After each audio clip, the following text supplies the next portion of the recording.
From the heartland of America, focused on God, family, and country, the mouthpiece of the Midwest. This is Dale Carter's America.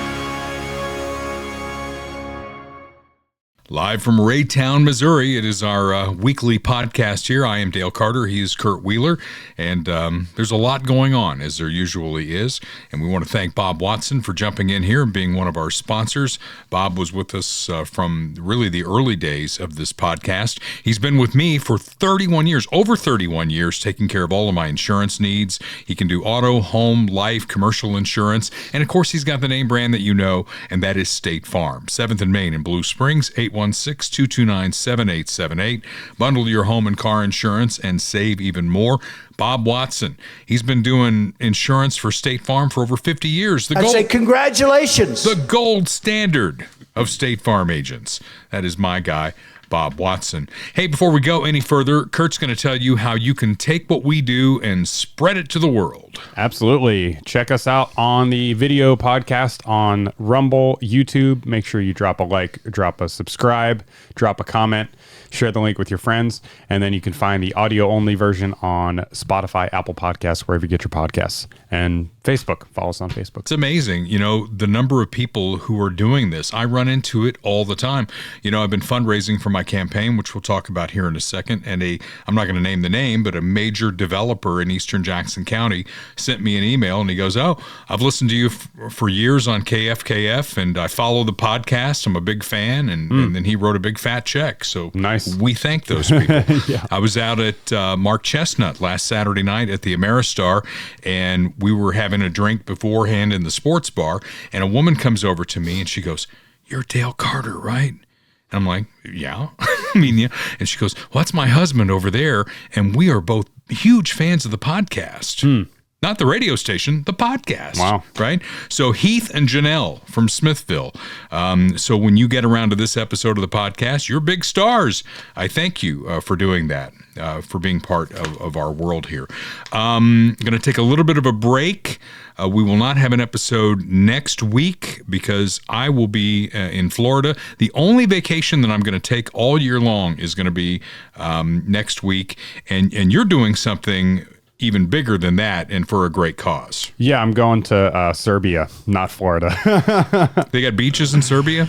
I don't think so. No. I don't think so. Yeah, we're going for we're filming a documentary for our church. Good for you. Yeah, I'm an Orthodox Christian, so we're making a film about a Saint Tsar Lazar, who is a 14th century martyr, and we're gonna go visit some of the monasteries and things like that. Oh, wow. That's just very cool picture of him. But so, yeah, I'll be in Serbia for a week, and I have no idea what to expect, but we'll be there with a priest and a bishop, and it's going to be great. Got your passport all squared away and everything? Yep. Did you see the new passports for America 250? No. They're going to have Trump's picture on them. Oh, geez. What doesn't have Why his am I picture? not surprised? Yeah, you shouldn't be surprised at all. Let me see if I can find a picture of look at that. Meanwhile, we'll talk about some other stuff, including the fact that Phil LeVota, my friend Phil LeVota, has dropped out of the campaign for Jackson County executive. He's going to stay through the year that he promised that he would, but he's dropped out. So now what they're doing is, under state statute, they have to open up filing again for that position because the incumbent's not going to run. So Democrats are like chomping at the bit to get back in there. Dan Tarwater, I heard, former legislator, is going to jump in there. Bill Baird, the former mayor of Lee Summit, looks like he might be the front runner now. And what I have learned about the position of legislator, which I'm running for in District 5, and how it relates to the county executive, means it's more important than ever that we get Republicans in there. And if not Republicans, sensible Democrats. I know there are sensible Democrats out there, because here's the issue that we have in Jackson County. Whoever sits in that executive chair, and right now it's Phil LeVota, and he's my friend, has almost unfettered power. You think like in the legislature, like the House and the Senate and the presidency and all that, there are checks and balances. If the president goes too far, you can impeach him. And there are limits to what he can do. There's really no limits to what the executive can do. And even if the legislature passes an ordinance, the executive doesn't have strong language in the charter to force him to enact it. He may do this, not he shall do this. He may do this. And we saw with Frank White, who was completely incompetent and entrenched in his ways, that he didn't do anything that he was supposed to do, and they couldn't do anything about it. So the only path that they had was recall, and that is painful. It happened, but that is painful. And I asked the question, what about charter review? Because at the city council level, Blue Springs is a charter city, Jackson is a charter county.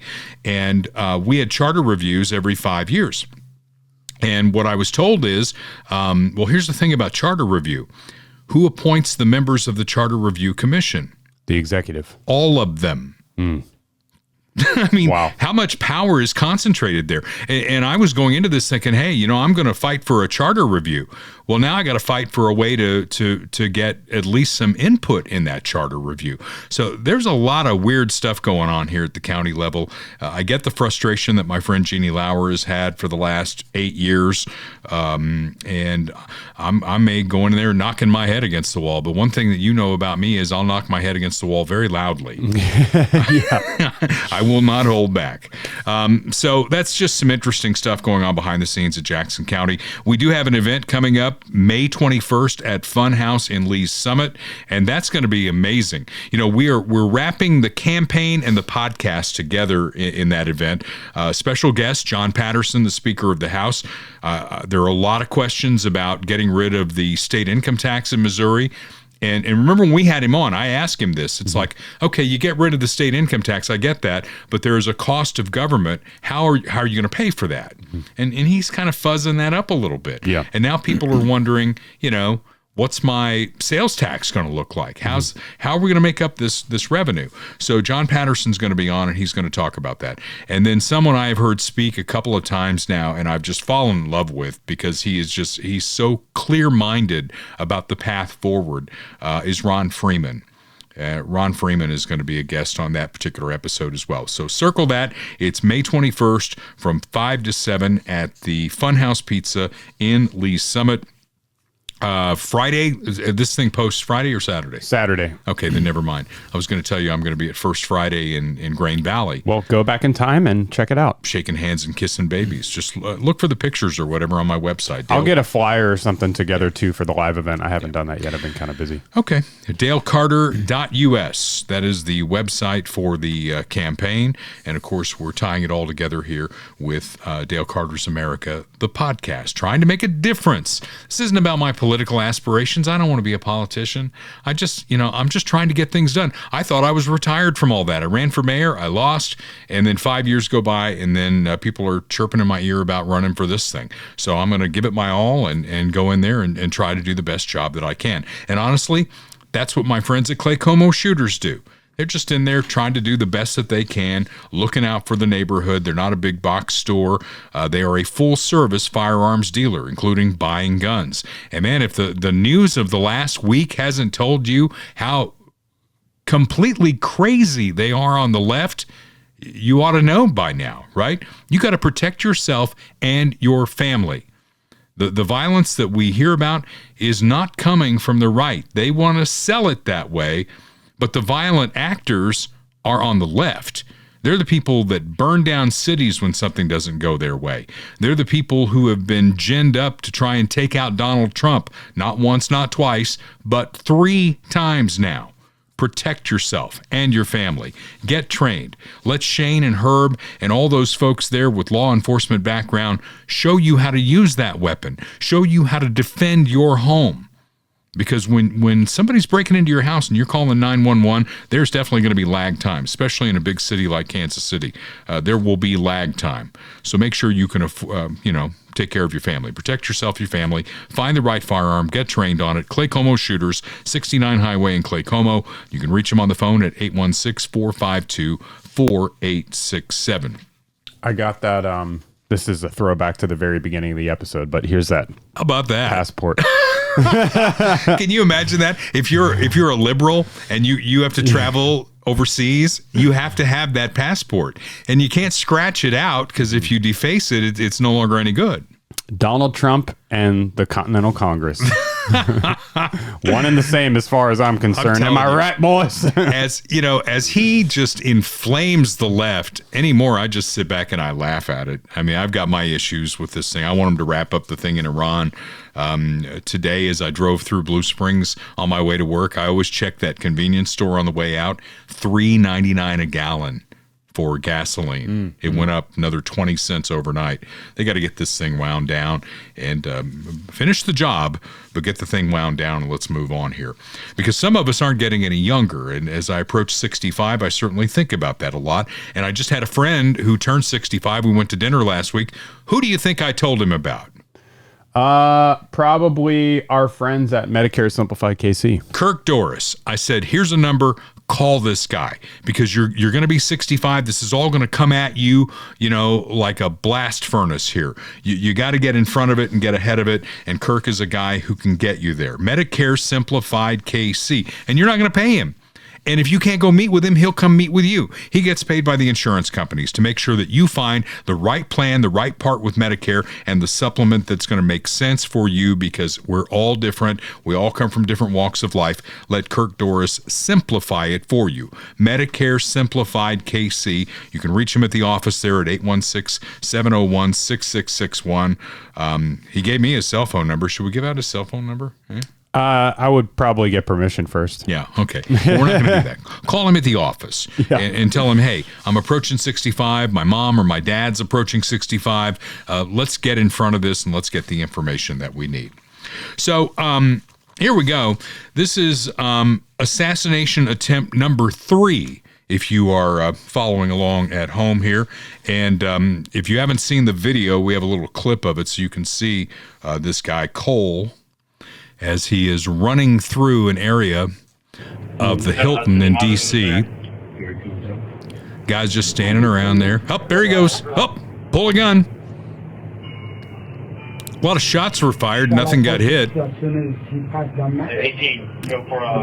And he got taken down before he got close. They say he got like 50 yards away. But there are some things that we need to talk about with this. And first is the Secret Service lapse. I mean, their job is to protect the president. Mm-hmm. And in this room, in this Hilton ballroom, you had the president, the vice president, and most of the cabinet. All right? This guy, Cole, he travels. He's a teacher, by the way, from California. Mm-hmm. Teacher of the year, right? Mm-hmm. It doesn't get any more left-wing than that. Teacher of the year from the state of California. He has been radicalized to the point where he gathers up weapons and he knows he can't fly with them because he's a smart guy. So apparently you can go on Amtrak with all the weapons you want. I didn't know that. I figured they would screen you for weapons on Amtrak. There's an idea. Maybe we need to start screening people that jump on Amtrak. So he changes trains in Chicago and then he goes into D.C. He knows that the Correspondent's dinner is going to happen at the D.C. Hilton. So he checks into the hotel. Who ever thought of that? I mean, how many hotels have you checked into over your life? I've checked into a lot of them. They don't look through my bags. Yep. Right? So the picture that he's showing right now is Cole right before he committed the act, and he is armed to the teeth. Now, here's the question I have. It could have been worse. He had guns and knives in his baggage. What if he had a bomb in there? Mm-hmm. I mean, you think a bomb could have made it 50 yards into this area and taken out a bunch of people? Probably so. So in this way, it could have been worse. The guy has thrown his life away. He's what, 31? I don't know. I think that's the age. By all accounts, a very bright guy. And now he has thrown his life away.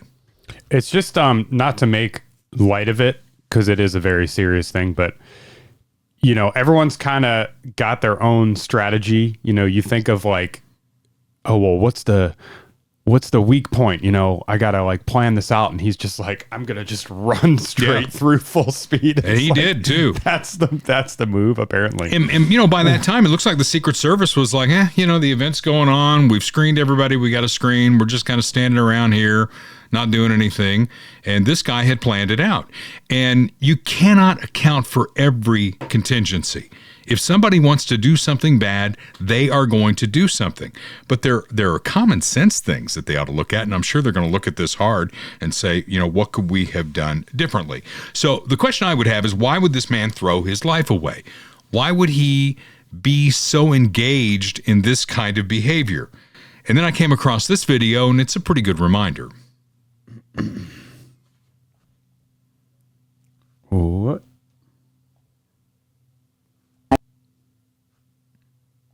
Bad clip. Let me refresh.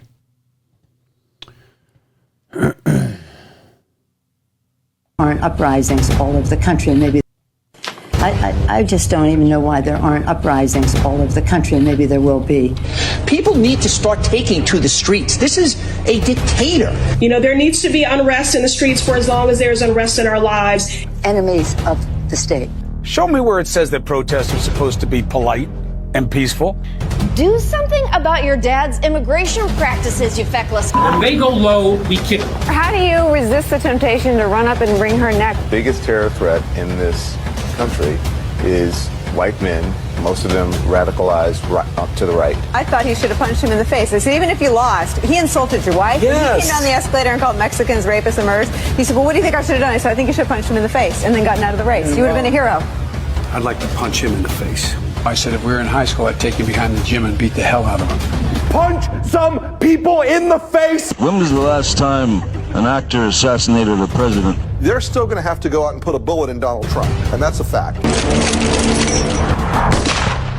Look, as his character is stabbed to death. Where is John Wilkes Booth when you need him? I have thought an awful lot about blowing up the White House. A Missouri state senator is under investigation by the Secret Service after saying she hopes President Trump is assassinated. I will go and take Trump out tonight. And if you see anybody from that cabinet in a restaurant, in a department store, at a gasoline station, you get out and you create a crowd. And you push back on them. And you tell them they're not welcome anymore, anywhere. And sadly, the domestic enemies to our voting system and our honoring our Constitution are right at 1600 Pennsylvania Avenue. They're not going to stop before Election Day in November, and they're not going to stop after Election Day. And that should be, everyone should take note of that on both levels, that this isn't, they're not going to let up, and they should not. If you think we're rallying now, you ain't seen nothing yet. Yeah. So, the violent takes come from the left. Show me when Barack Obama or Joe Biden was president, folks on the right saying incendiary things like that. Mm-hmm. I don't think they did. And of course, right after it happens, the instant reaction from the left, did you see this? It's fake. No, I haven't. It's made up. They made it up. It didn't really happen. Mm-hmm. It's a fake. And we, because you know who Rosie O'Donnell is, I've got one little video on that. There are 16 seasons of MasterChef. So very excited about that. I'm on season 1. So I got 15 more to go after this.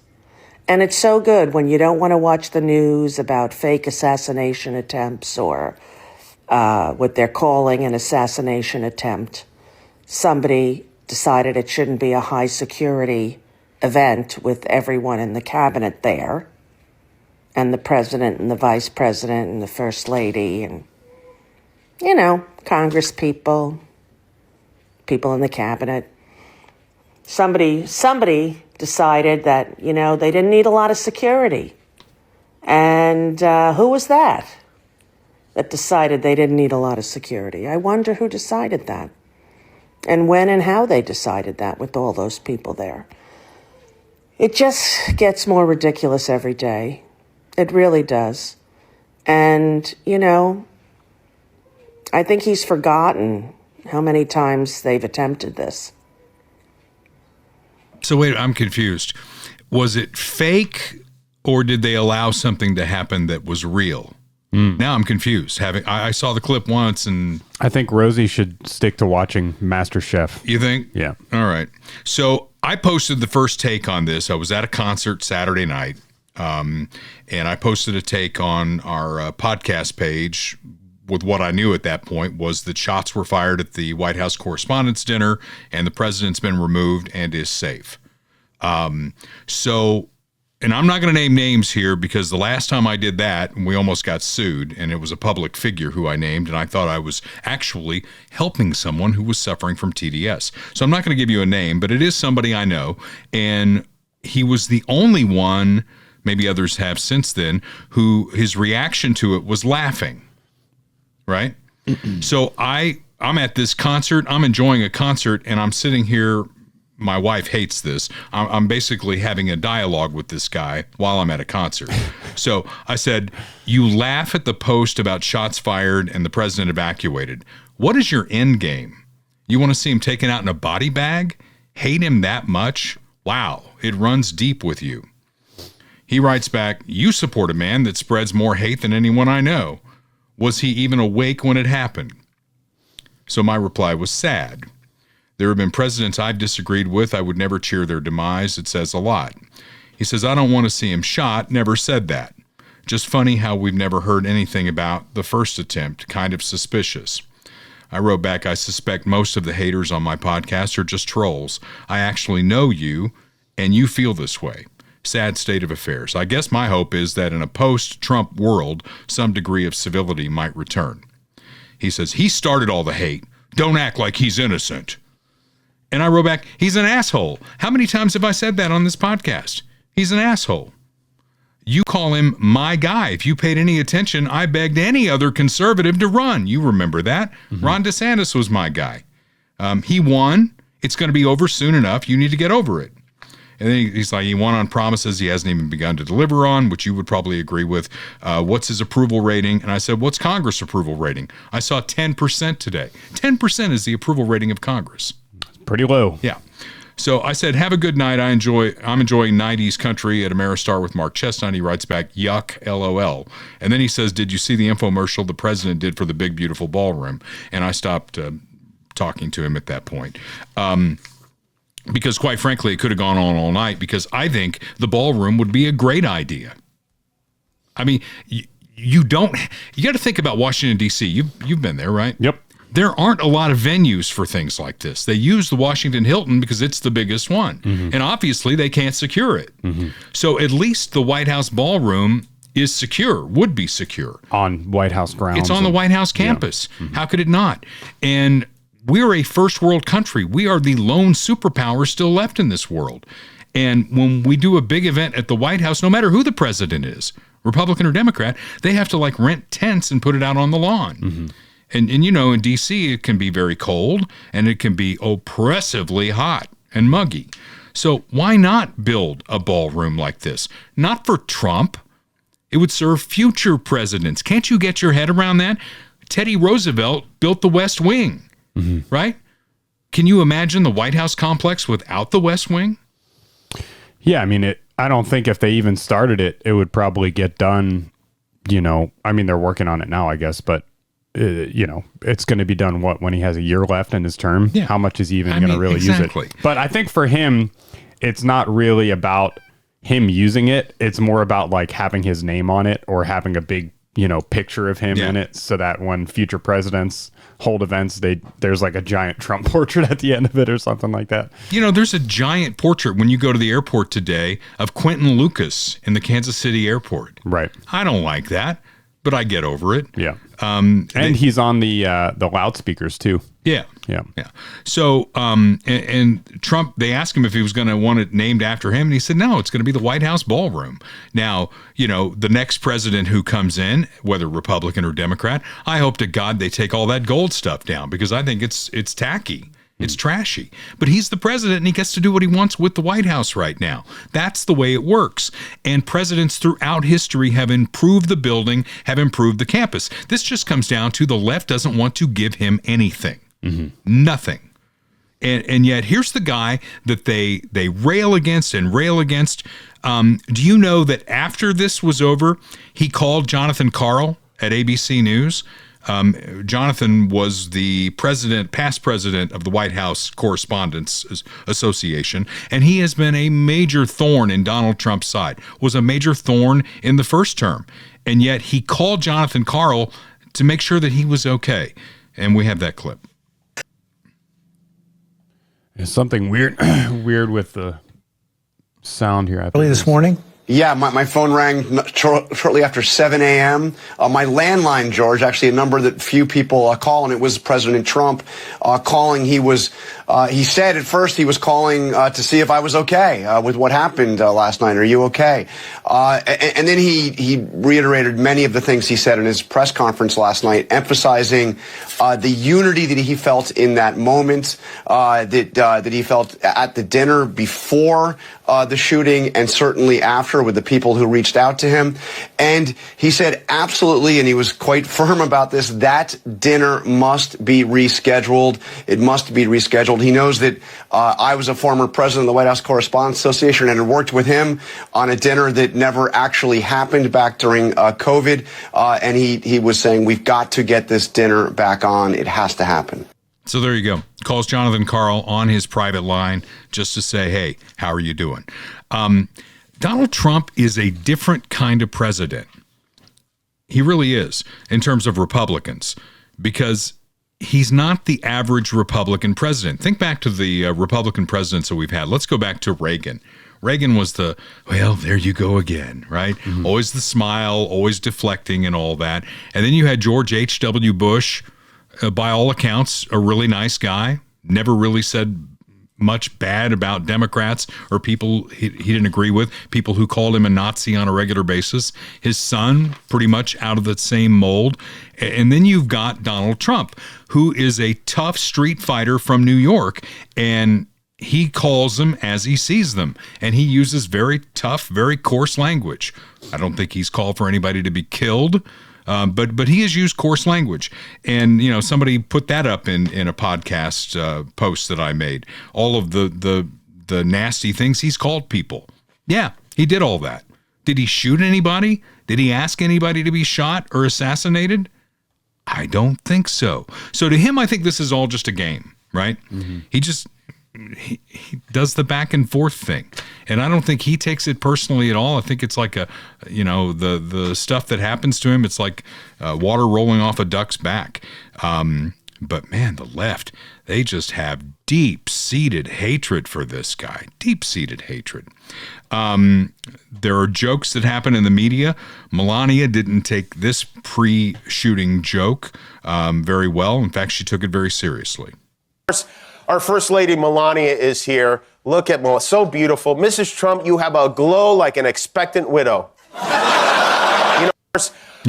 That's our pal Jimmy Kimmel, who still is not funny. She rarely speaks about anything, right? And I think most people, by all accounts, she's a very classy lady, tries to stay above the fray. But she came out and she wanted Jimmy fired over this. She was very public about it. It's like, I can't believe, there are certain lines you don't cross, and that's one of them. I don't agree with that. Do you agree with that? With him being fired? Mm-hmm. Over that? No, not necessarily. It's in poor taste. It's not funny, but I don't think poor taste is really allowed in this country. Yeah, I don't think it's really actionable necessarily. I mean, it's a private company. He works for ABC, right? So if they want to fire them, they can. But, right. Yeah. I don't think he should be fired for something that he did on the show. Although we do live in a society where, you have a First Amendment right to say things. You don't have a First Amendment right to protect yourself from consequences from the free market. So if his audience continues to dwindle, I'm not sure how much more it can dwindle. I think it's down to the core of Trump haters. I mean, that's all he's got over there. But you don't fire him. And he tried to clean it up after the fact, and we've got that clip too. So on Thursday, 3 days before the event, in order to keep that cherished tradition alive, I did my own version of the Correspondents' dinner on my show. I put on a tuxedo We pretended we had an audience of luminaries. We used old footage of the Trumps, of Pete Hegseth, J.D. Vance, Kid Rock, Vanilla Ice, all the members of his cabinet. And we made it seem like they were all together in a room. We had a little roast. Again, this was Thursday, and there was no big reaction to it until this morning when I greeted the day facing yet another Twitter vomit storm. And a call to fire me from our First Lady, Melania Trump, saying I should be fired because of a joke I made, again, 5 nights ago.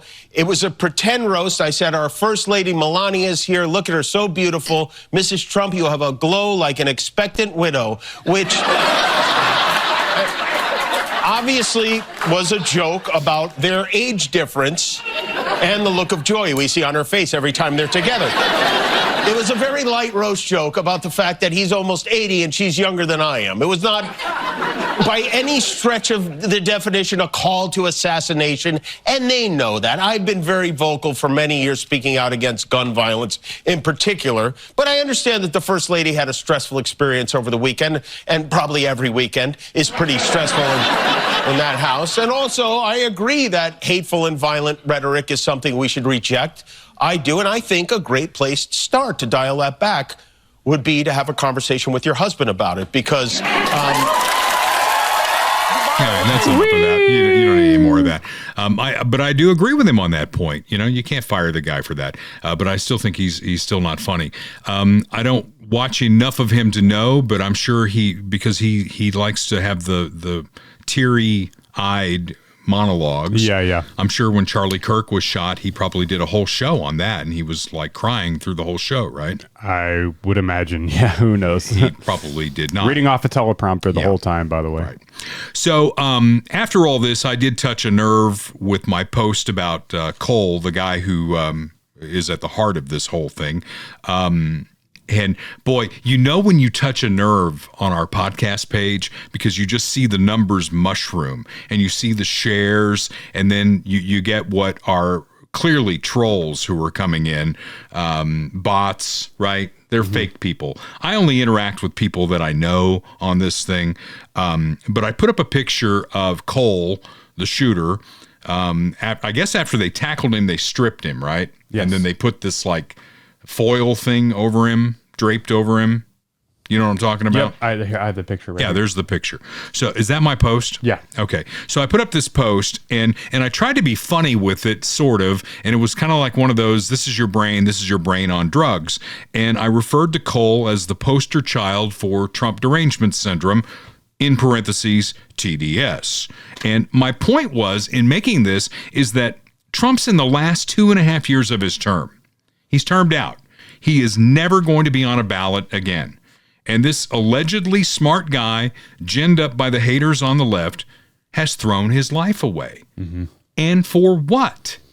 He's going to sit in prison for the rest of his life. Trump's going to serve the next 2.5 years, unless another one of these idiots is successful finally. He'll serve the last 2.5 years, and he'll go play golf. Mm-hmm. And he'll probably be all over media criticizing whoever takes his place, Republican or Democrat. Mm-hmm. You know he will, right? And life will go on for everyone except this young man and anybody else who's dumb enough to do something like that. There is, you know, and all these people, not all these people, but let's just say the bots and the far left who get hold of something like this from somebody. It's like, you're not going to believe what this guy said, and they send it to him, and then they come back with hate. They don't get that there's nuance between these two positions, that Trump is Hitler and Trump is a god. Mm-hmm. It's not either or, right?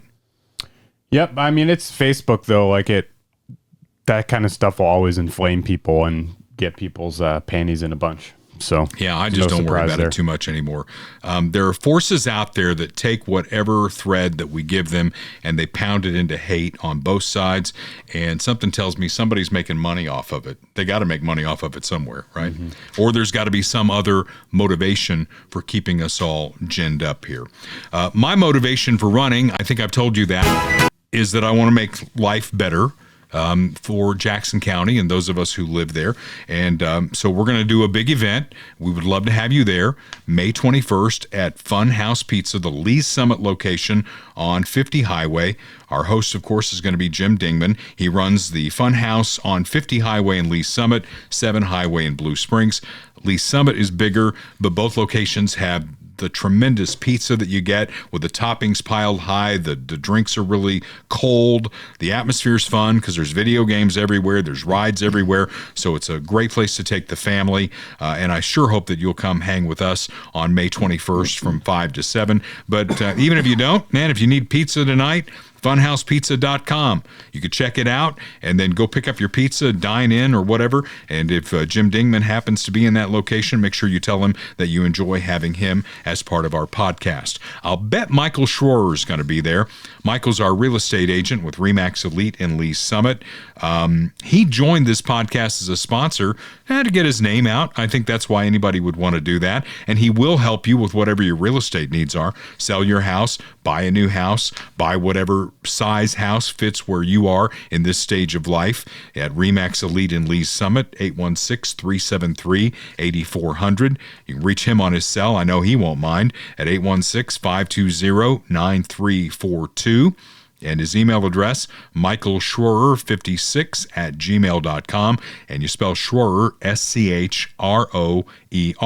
But he wants to be there because, you know, he's friends with Lisa Schifferdecker, who is one of our mega fans. I put Lisa and Mark Zarda kind of in the same bunch there. They'll all be there at the event because they agree with what we're doing and they see what we're doing and it makes sense to them. And that's kind of why we started this podcast and why we'd love to have you there on May 21st with Funhouse Pizza and Michael Schroer. There are changing times out there, the race situation in this country. And Ron Freeman is going to talk about that on May 21st. That's one of the reasons I want him to be our special guest, because he is black. I'm not black, so I can't tell you everything from the black perspective, but he knows a lot about it and has studied it and has his own conclusions. Really, really bad news out there for the race baiters who make their living on division. We touched on it last week a little bit with the Southern Poverty Law Center facing charges as late as December was defending them. Who was defending them? Oh, these guys were defending them. Go. Would rely on the Southern Poverty Law Center to help us keep track of the movements of violent white supremacy in the country. The Southern Poverty Law Center has been a vigilant voice in civil society against radical white nationalist violence and extremism, neo-Nazism, and other forces across the political spectrum that spread organized hate from any quarter. Yeah. The president, however, wants to undermine civil society organizations. Yeah. Well, you get the idea. That's Jamie Raskin. I left his name out. That's why I got confused on that. Here are the charges as detailed by FBI Director Kash Patel. What the general just told you. The Southern Poverty Law Center, in a massive, sweeping indictment, has been charged with allegations of fraud and using the banking system to perpetrate that fraud. I just want to talk about a couple of brief things here. The Southern Poverty Law Center themselves advertise to raise money to dismantle violent extremist groups for a period of at least a decade. They use their donor network to raise money to purportedly dismantle violent extremist groups. However, the SPLC, the Southern Poverty Law Center, used the money they raised from their donor network to actually pay the leadership of these very groups. I just want to say that again. They used the fraudulently raised money by lying to their donor network, thousands of Americans, to go ahead and actually pay the leadership of these supposed violent extremist groups. The groups, as the general laid out, include the Ku Klux Klan, the United Klans of America, Unite to Right, National Alliance, the National Socialist Movement, the Aryan Nation Motorcycle Club, and the National Socialist Party of America, and also the American Front. In at least one of these matters, our investigation revealed that funds were used to facilitate the commission of further state and federal offenses, totaling over $3 million. Furthermore, our investigation revealed that the Southern Poverty Law Center, on top of perpetuating this widespread, decade-long, multi-million-dollar fraud, conducted more criminal activity. They attempted to hide their criminal activity from our financial banking network. They set up shell companies and entities around America so that the financial institutions that we rely on as everyday Americans were deceived in believing that money was not coming from the Southern Poverty Law Center in the perpetration of this scheme and fraud, but rather fictitious entities they stood up to perpetuate this ongoing fraud. This is a serious and egregious violation of a group that purported to dismantle violent extremist groups, but in turn actually only fueled the hatred. This is an important case brought by President Trump's administration. We're thankful to the president for his leadership and funding of not just the FBI and DOJ, but his commitment to go out there and wipe out fraud and conspiracy and waste and abuse wherever it occurs, including the Southern Poverty Law Center. Yeah, well, let me just recap that for you. They're alleged to have spent money with so-called white supremacy groups to create hate so that they could raise even more money. Is that in a nutshell? Right? Pretty much, yep. Yeah. Events like Charlotte, where Trump... Charlottesville. That's right, Charlottesville. Yep. Yeah. I got to pay more attention to this stuff. But Charlottesville, where Trump continues to be misquoted, and I want to go back and play exactly what he said. All right. We condemn in the strongest possible terms this egregious display of hatred, bigotry, and violence on many sides. On many sides. Racism is evil, and those who cause violence in its name are criminals and thugs, including the KKK, neo-Nazis, white supremacists, and other hate groups that are repugnant to everything we hold dear as Americans. Yeah, I don't know what's wrong with that. It didn't stop Joe Biden. You know, again, let's go back to what is alleged here. The SPLC gives money to the group, allegedly, that sparks the event in Charlottesville, and then Joe Biden seizes on that opportunity, allegedly, again, funded by the SPLC. I spoke to the mom who lost her daughter as a consequence of those neo-Nazis and white supremacists come out of fields in America with torches, carrying Nazi banners, singing the same sick anti-Semitic bile that was sung in Germany in the 30s. And when her daughter was killed, the press went to the then President Trump and said, "What do you think?" He said, "They're very fine people on both sides." And I knew then. I knew I had to do something. And that's how I decided to run, because democracy was literally at stake. And, you know, and then he evidenced everything that we thought. You know, January 6th, when attack on the Capitol, talked about now, because he now talks about making sure they're all, let out of prison. They're going to pardon them. Think of this. Every other time the Ku Klux Klan's been involved, they wore hoods, so they're not identified. Under his presidency, they came out of those woods with no hoods, knowing they had an ally. When he leans forward, it's serious. Well, Joe probably referencing the days when his old pal, Robert Byrd from West Virginia was whatever his title was at the Ku Klux Klan. I can't remember exactly. Supreme Grand Poobah Dragon something. Yeah. And now we know that the tiki torches that they carried and the banners that they carried and everything else are probably funded by the Southern Poverty Law Center. So that's great. So we give Trump the last word from 60 Minutes here. I see these no kings, which are funded just like the Southern Law was funded. You saw all that. Southern Law is financing the KKK and lots of other radical, terrible groups. And then they go out and they say, oh, we've got to stop the KKK. And yet they give them hundreds of thousands and even millions of dollars. It's a total scam run by the Democrats. It shows you that, like Charlottesville was all funded by the Southern Law. That was a Southern Law deal, too.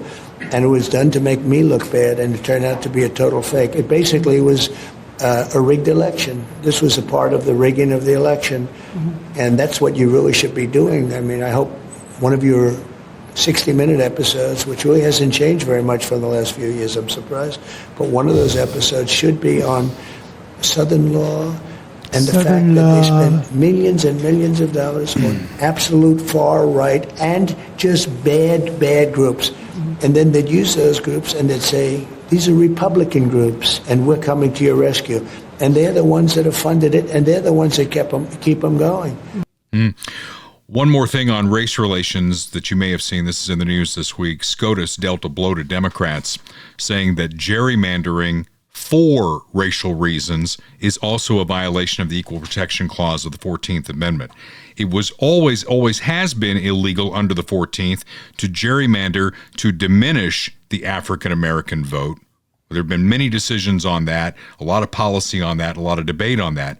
Democrats always argue that when Republicans redraw maps, of course they're doing it to disenfranchise blacks. That's always been the argument on the Democrat side. Democrats always have pure motives whenever they gerrymander. Well, the new decision, which of course was 6-3, the three very liberal females on the court went the other way, but it says gerrymandering to create African American districts is also illegal. That's like, when you do algebra, you got both sides of the equation. They always had this side of the equation, but they never had this side of the equation. And now John Roberts leads the charge on that to get that side of the equation filled in. He talked about the map in Louisiana, which was the heart of the case here before SCOTUS. And he said that the district that they put together looked like some sort of a serpent. It starts over here to get some African-American voters, enough to sway the district, and it snakes all the way across Louisiana. I don't know if you've got that map available, but it does. It looks like a little serpent that goes here, and the people in the far western part of the district have nothing in common with the eastern part of the district. They only did that to get enough blacks to create another African-American district with the hope that it's always going to go Democrat. Is that the map? Yep. There you have the pink District 6 here. You can see it stretches across the whole state. Yeah, there you go. Yeah. So now it makes me wonder, because this is now a SCOTUS decision, is somebody going to sue Illinois for, we always use that as the poster child for racial gerrymandering, Right. with the 13th district in Illinois that starts in East St. Louis, Illinois, which is very urban, and it snakes literally across the state of Illinois to disenfranchise white voters. That's another way that you could look at this. And now SCOTUS has said, we're not going to do either one. That's the 13th district you can see right there. That snakes all the way from East St. Louis almost to the Illinois-Indiana border on the east side. So there you go. SCOTUS has evened things up, and Democrats are whining like stuck hogs at this point. Barack Obama basically saying that this puts a dagger in the Voting Rights Act, and it's the end of the world as they know it, because other states are going to open this up, and it could change things dramatically in House races coming up this fall. So be careful what you wish for, Democrats, because I think you just got it. Max Motors is there for you to get you your American-made car. Mark Muller is my friend. He's the owner and operator of the Max Motors dealerships. You can find them all on the web there at maxmotors.com. We're talking Max Ford in Richmond, Max Chrysler in Clinton, Max Chrysler Ford in Butler, Max Chevy GMC and Chrysler in Nevada. Small town dealerships, low overhead, Missouri dealerships that beat the big city every time. You want to find out how? Just go to the website, maxmotors.com. Pick the car that you want. They'll bring it to you. Nobody does that. Pick the one you want at maxmotors.com and have them drive it to you and do the deal at your house rather than go to the dealership and waste all day. We've all bought cars. We know what that's like. You're at the dealership all day long trying to get the thing done. The easiest place you'll buy your next car is Max. Small town American values, God, family, and country. And Mark says if you don't buy from Max, at least buy American. And when you buy that vehicle, make sure you get it serviced. You got to take care of it. We're keeping our cars longer. And that's where my friend Tim Porter comes in. Tim Porter at Christian Brothers Auto. You can find them on the web at christianbrothersauto.com. They're all over town. They are independently owned and operated. My friend Tim owns the one in Independence that is just to the east of 470-291, kind of in the island on 40 highway there as the lanes split east and west. And they'll take care of your car. Everything from the first oil change all the way to if you need a new transmission, because that's going to be cheaper even than buying that next vehicle. And when they do the repair on your vehicle, you get a 3-year, 36,000-mile warranty on the repair, whichever of those benefits you most. And they work on everything, including hybrid and electric vehicles. You know, we've always said, not for me, but it's a free market. You want to buy a hybrid, you want to buy an electric vehicle, go for it. We just didn't think you should ever be forced to buy it. No matter what vehicle you have, keep it serviced, and it will last a lot longer. And Christian Brothers Automotive, the Christian organization that's getting that done for you, holding your hand throughout the process. 816-795-6811 is the number for Tim's location in Independence. And again, christianbrothersauto.com. That is the website. Play number 3 in the Democrat playbook. Remember, it was 5 for the longest time, and then we've added a 6th play because when all else fails, if you're a Democrat, just say, Epstein! Epstein! Okay, so we're going to go back to play number 3 here, and that is to advance the green agenda, global warming, climate change. And the only way to save the planet is to elect Democrats and for you to eliminate your carbon footprint. Not them, just you. We had a segment with respected scientists not that long ago talking about the net effect of humans and that if we did everything the Democrats want to do, it would have negligible impact. By the way, I just saw Al Gore is out again. He's got another prediction that the world is going to end in 25 years unless we change our ways. You know, it used to be like 12 years. 12 years and we're at a cliff. And now Al says 25 years from now, that's when we're going to go off the cliff. Still the old law saying, if you've got the facts, you pound the facts. If you have the law, you pound the law. If you have neither, you pound the desk. Well, this week, EPA Director Lee Zeldin went toe-to-toe with Rosa DeLauro. She's a Democrat from Connecticut. Maybe you know who she is. She's the one with the blue hair and the really big glasses. Yeah. Now, I lived in Connecticut, right, for like 2.5 years when I worked in radio up there. Rosa was elected to Congress before I moved to Connecticut. I've been in Kansas City for 31 years. Okay, Rosa has been in Congress for 35 years. Wow. The founders never thought that was going to be the case. But I just thought it'd be kind of funny to see their back and forth. Lee Zeldin with the facts and the law on his side, and Rosa DeLauro pounding the desk. The budget proposal reads like a climate change denier's manifesto. When climate change is flooding our streets, poisoning our air, driving up healthcare and disaster costs, how can the EPA justify abandoning that duty to protect Americans to appease polluters under the false flag of economic growth? Following the law, Section 202 of the Clean Air Act, where does it say anything about fighting global climate change?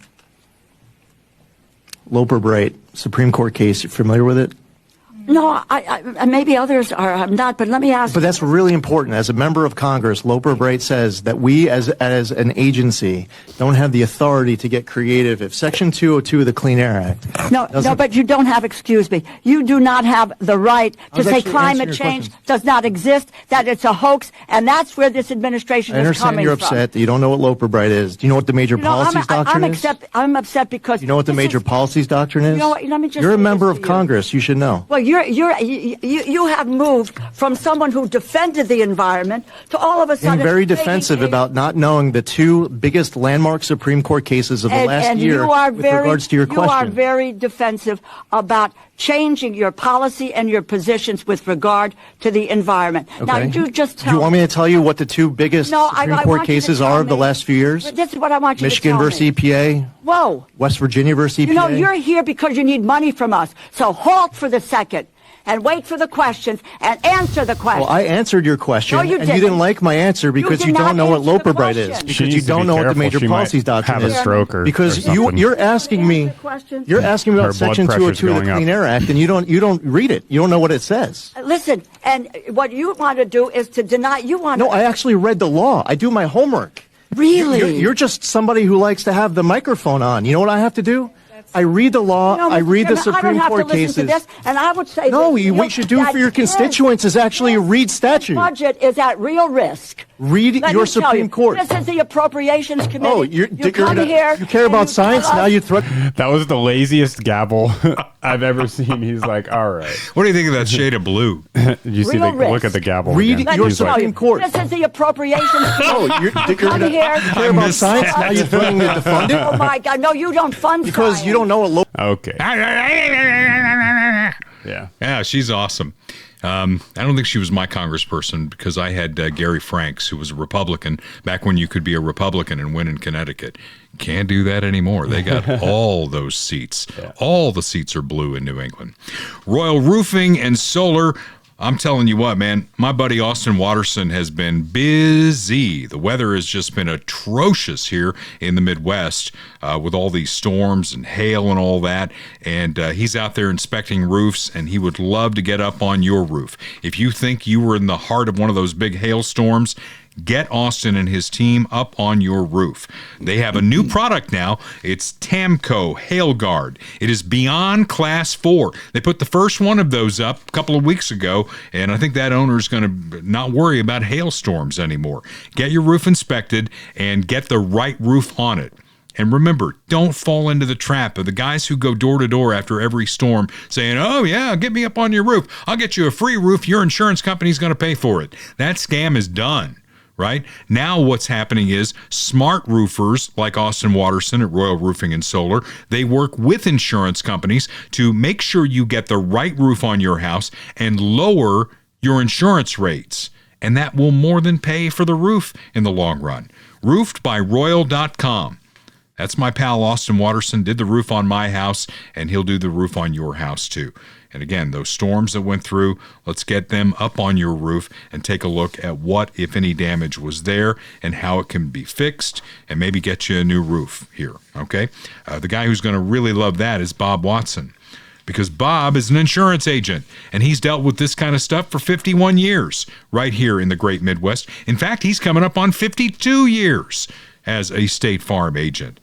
I don't know. I mean, he shows no signs of slowing down. Every time I talk to him, he's like engaged. He wants to know what's going on. He's not going to be at our event on May 21st at Funhouse because he's got a grandchild who is graduating down in Texas. So he gets an excuse for not being there. But he's got a great team right there in Blue Springs to take care of you no matter where you live in Missouri or Kansas. He's licensed in both, and you should really call and get a rate quote. Auto, home, life, commercial insurance, your pontoon boat. If it's important enough for you to insure, Bob Watson, like a good neighbor at State Farm, is there. And when you bundle your home and car insurance, you save even more. So get that rate quote, 816-229-7878, with my pal, Bob Watson, my personal insurance agent. I'll share him with you. So the No Kings rallies have been, kind of big here in this country. You got the leftists out there. No kings! No kings! Do they really mean it when they say that? Or is it just, we hate Trump? Trump's an asshole. I think it's probably the latter. Yeah. Because when you say no kings, and then you invite the King of England to come to what used to be the colonies that they owned, and you let him speak in a joint session of Congress, and then you give him a standing ovation, how can you call yourself a no kings person? Right? We got the video. Check this out.